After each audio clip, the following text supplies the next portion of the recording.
Last week, Powell set the stage for one of the most important shifts we've seen in months. He signaled that the Feds are preparing to cut rates, and the market started to run off this news alone. What are the implications for monetary policy? In the near term, risks to inflation are tilted to the upside and risks to employment to the downside.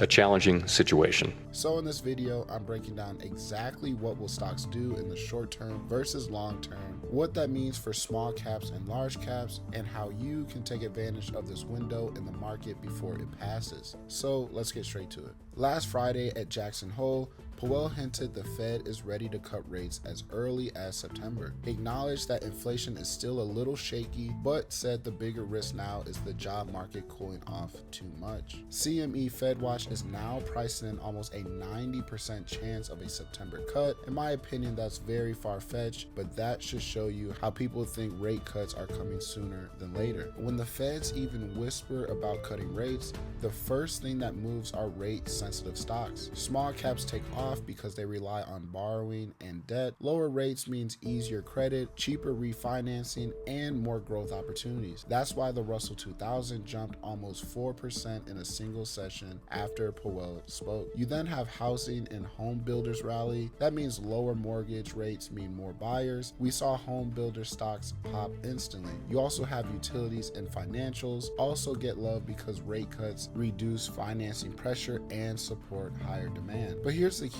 This is just the start. Short term, these are momentum trades. If you're a trader, this is where you catch big percentage runners, the ones that go 20, 30, 50% in days or weeks. This is the money wave you want to ride. If you zoom out long term, the biggest winners of rate cuts are large cap growth and tech. Why? Because their evaluations are based on future earning. When interest rates drop, the discount rate used to value future cash flows also drop. That makes stocks like Apple, Amazon, and Nvidia instantly worth more. Last week, large caps didn't run as hard as small caps. Tech lagged a little because money is rotating short term into smaller names. But make no mistake, this is setting the stage for a massive long-term rally in big tech. The big upcoming dates are September 5th, which is job reports. You then have your PCE inflation report soon after. And then after that, September 16th to the 17th is the Fed meeting where a cut is almost guaranteed